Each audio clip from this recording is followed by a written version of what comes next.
So this is one of my favorite anthologies, called The Best of Modern Horror, 24 Tales from a Magazine of Fantasy and Science Fiction. Um, and this story just tickled me pink as a kid. I just thought it was the most hilarious idea, like as if the Women's Institute were evil or something. I mean, maybe they are evil. Who's to say?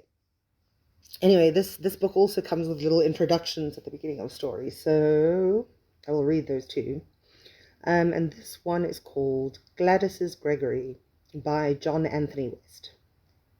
And the introduction goes, Gladys's Gregory is a tale that could perhaps be categorized more as black humor or satire than as traditional horror. Yet the events it depicts are more than gruesome. It's one of our favorite stories. First published in fantasy and science fiction in February 1963, it has been anthologized many times, perhaps because its topic is always current and one that concerns us all. Yet, because of its merit, we have included it again in this volume. In Gladys's Gregory, John Anthony West shows us an entire community that is preoccupied with weight, and each member of the community has, in fact, one might say, a stake in the outcome. Ladies, members of the club, I am honored to be here today to tell you about this year's contest in our community, and this year's contest winner, Gladys's Gregory. And I want to thank you all for your interest and for your kind attention. I begin with statistics from the medical record. Gladys's Gregory, upon his arrival in our community. Height, 6 feet 5.5 inches. Weight, 242 pounds. Chest, 49 inches. Waist, 36 inches. Neck, 18.5 inches. I anticipate your admiration, ladies. Therefore, let me present the dark side of the coin immediately. Gregory, upon arriving, was 28 years old, yet his weight had scarcely changed since his college days, when he was an All-American football player. He had been married 3 full years, club members. Please jump to no hasty conclusions. Hear me out before you heap blame on Gladys. Bear in mind that here, true, we have Gregory, 242 pounds of raw material, but this figure had not changed for 8 years. Unfortunately, I admit, the women of our community did not view the situation objectively either. Gladys's fault, they shouted, and indignation ran rampant. We thought of Beth Schaefer, who had brought her Milton from a gangling 164 to 313 pounds in less than 3 years. Sally O'Leary, with 3 strikes against her at the onset, her Jamie, an ex-jockey, fighting gamely nevertheless, and bringing him out finally at 245. Joan Grants, who nursed her Marvin to 437, and a second prize, despite his dangerous cardiac condition. Certainly, all of you can appreciate our feelings.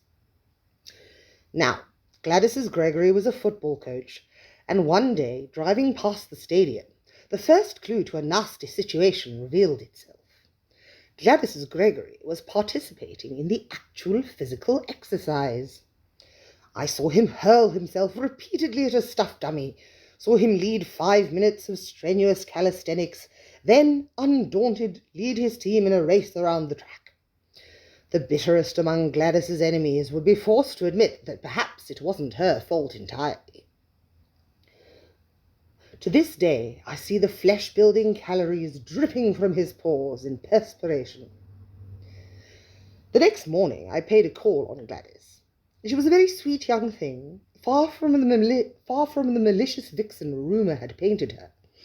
I recounted the stadium scene, and poor Gladys knew it all too well. She had even stranger tales to tell. He mowed the lawn with a hand-mower, played handball off-season, ran the 2 miles from the school in his home in a tracksuit. From the school to his house, in a tracksuit. The girl was desolate. We discussed his diet, and I was shocked beyond words. Red meat, she fed him. Red meat and fish and eggs and green vegetables.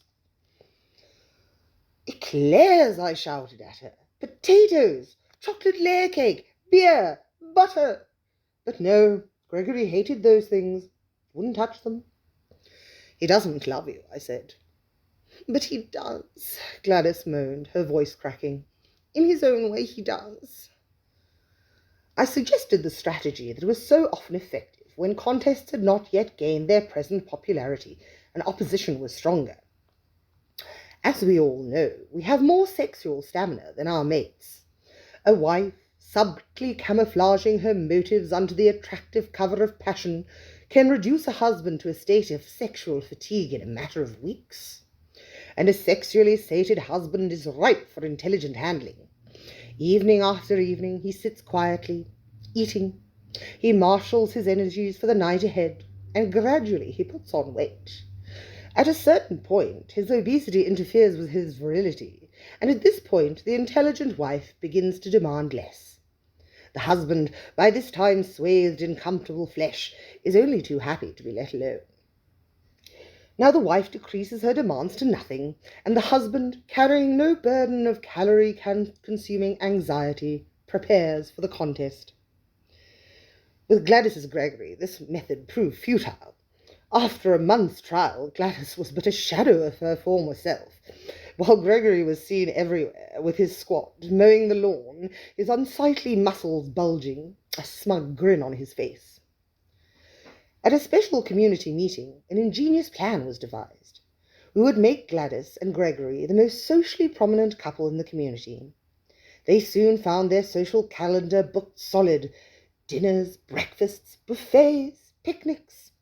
Gregory found himself seated down to tables groaning with carbohydrates.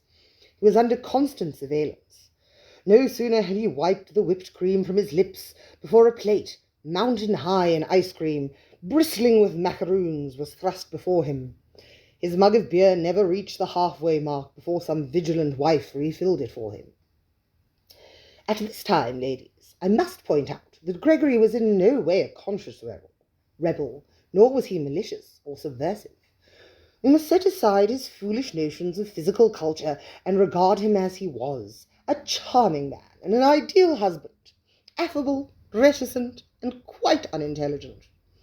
The militant fury of our community women soon gave way to a genuine solicitousness, and a beaming Gladys reported that he was wearing his belt out 2 notches. A carefully coached Gladys waged psychological warfare. Magazines were left open about the house, all of them turned to calorie-rich advertisements. At parties, she flirted openly with the heftiest husband still allowed free. By spring, Gregory weighed an estimated 290 pounds. Bewildered, he still clung to his old notions. "Got to get in shape for spring training," he would mumble, his mouth filled with chocolate mousse. At 3:10, our cooperative spirit dwindled. The women all at once realized what they had wrought and were horrified by the prospect. Meanwhile, Gladys, grown confident, moved swiftly and with brilliant technical strategy. She consulted a fortune-teller who hinted to her that given the chance, her Gregory would founder himself on Brazil nuts. She bought a trial pound, and they were gone in 5 minutes. Well, ladies, Brazil nuts! It was the last straw. Calorie-filled Brazil nuts. Community spirit turned to hostile chill, and then to virulent envy. He couldn't stop eating Brazil nuts. Anxious eyes searched hopefully for the telltale signs of arrested development, the tight skin and fishy-eyed expression that signifies that a husband is nearing peak despite his apparent potential. We looked for hints of unsightly bloating. But at 3:25, Gregory was barely filling out. On his own, he developed a taste for sweets. The contest of that year was pure anticlimax. Jenny Schultz's Peter took it first at 4:23, but the prodigious Gregory was on the minds of all. Shortly after, Gladys, contrary to expectations, put her Gregory into seclusion. It was the cause of hope. Certainly Gladys had overplayed her hand and had sacrificed strategy for youthful impetuosity, but her self-confidence incensed the ladies of our community. For the first time in history, our women banded together in an effort to counteract Gregory's impending victory. Surely the emotions that prompted this action were not entirely commendable. But ladies, put yourself in our place. Would you be willing to undergo the heartache, the effort, even the expense of preparing a husband for a contest whose outcome was obvious in advance? How long would it take her to prepare her Gregory? That was the burning question. The average husband takes 3 or 4 years, as we all know. Certainly Gregory was a special case. 4 years for him would mean excess flab. 3 years seemed most logical, but with Gregory 2 years did not seem impossible, and Gladys had already displayed eagerness and impatience. It was the studied opinion of our community that Gladys would enter Gregory in 2 years. Therefore it was but a simple matter for the rest to hold their husbands for a different year. Should Gregory be the only entry, his would be a hollow victory. Our solution was bold but strong. The women made an agreement to enter their husbands the following year, despite the fact that many would not have reached peak. It was felt that should a 3-year plan misfire, as it might through a slip of the tongue, chicanery, 1,000 reasons, 4 or 5 years of seclusion would be unbearable for all wives concerned, and of course, with husbands, decline is most rapid after peak has been attained. Women whose husbands had been in seclusion under a year were permitted to breach the contract. A period of curious tension ensued. Gladys's arrogance was hidden beneath a cover of interest in community affairs, while the other women masked their complicity and hatred under the guise of camaraderie in the face of healthy competition. Gladys took to having provisions delivered, quarter kegs of beer, bushels of potatoes, sacks of flour. Oh, yes, she would set a record in 2 years, but it would be a wasted triumph. And then she could outdo herself. We all remembered Elizabeth Bence Darius, who several years earlier, having had almost the potential of a Gregory, and eager to set a record, had allowed himself to be pushed too hard.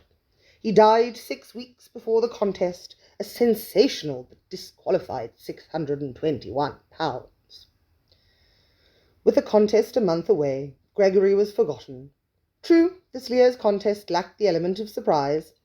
Everyone but Gladys knew which other husbands would be shown. The probable winner could be guessed with reasonable accuracy, but still, a contest is a contest, and the air was charged with the familiar bitter rivalry.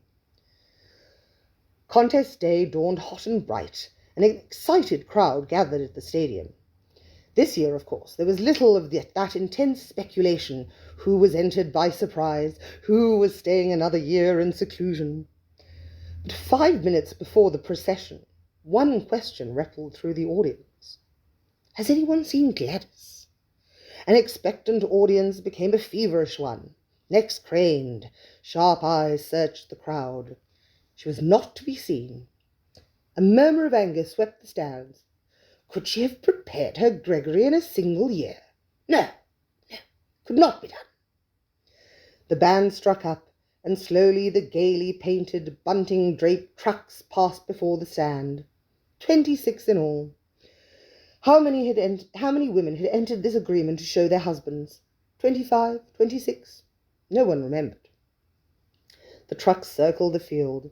Attention was divided between the parade and the entrance to catch Gladys's expected tardy arrival among the spectators. The fanfare rose, brassy and shrill, and the trucks halted.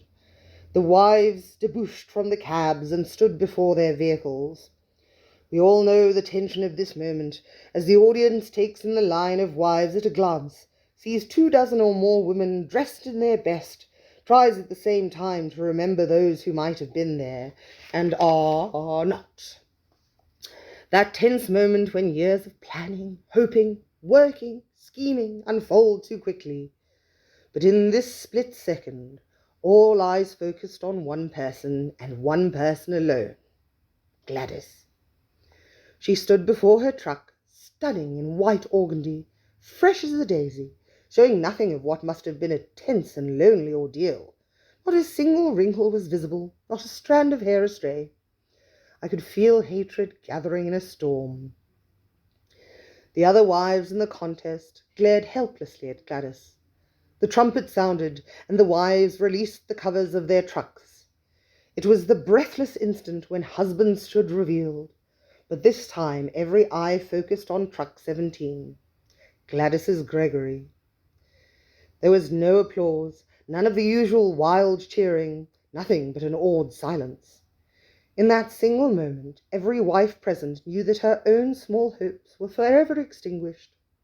They that never, never in their maddest daydreams had conceived of a Gregory.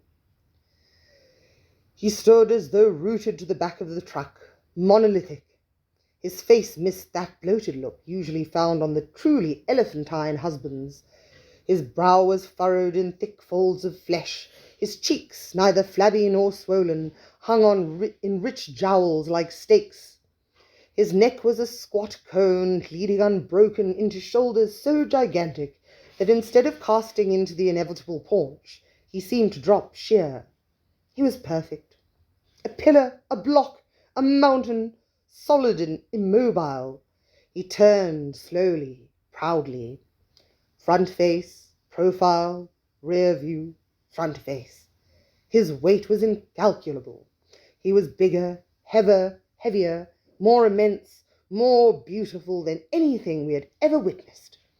Hatred in the audience turned to despair. Our granddaughter might beg to hear about Gladys's Gregory, but we had seen him. For us there would be no more contests. Not a woman among us thought of Gladys's original torments, her years of social ostracism. But how could they? The weighing began, and the audience cursed and fretted. 16 before Gregory. The winches lifted the husbands to the weighing platform, and the results were announced. 345, 376, 268. Someone laughed. 417, 430. Someone clapped. A relative, no doubt. 386, 344. Not a flurry of interest. The dismayed wives who had worked and schemed for years for this opportunity, who asked only for fair competition, wept openly. Then 403, 313. The wait seemed endless. Gregory was next, but Gladys had a surprise in store. As the men went to adjust the slings on Gregory, Gladys waved them off. She attached a strong pipe ladder to the truck, and ponderously, but without hesitation, Gregory descended. He was still able to walk.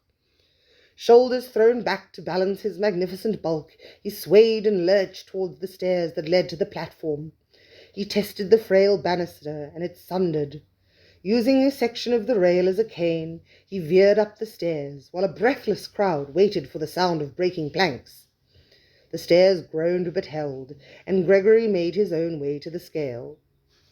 Well, ladies, what difference does the actual figure make? It was all over. After seeing Gregory, cold statistics were irrelevant. The figure, however, was 743 pounds. Gregory turned slowly, proudly, on the scale and smiled. There was no applause, but first singly, then in groups, then en masse, the audience stood. Even jealousy and hatred were powerless in the presence of the contestant who would stand as a monument to Gladys and our community, and as an inspiration to the world. Now, ladies, I only wish that I could finish this report on the note that such a performance deserves.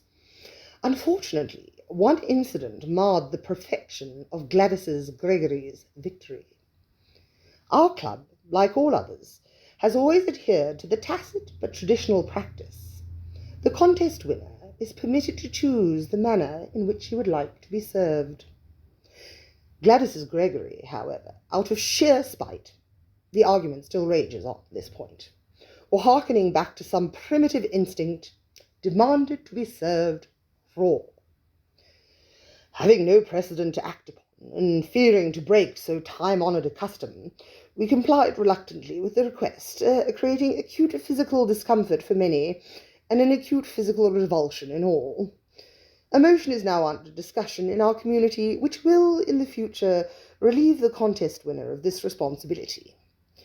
In view of our unfortunate experience, ladies, it is part of my mission here today to urge you and your club and all other clubs to pass a similar amendment at your earliest convenience. I thank you for bearing with me, ladies.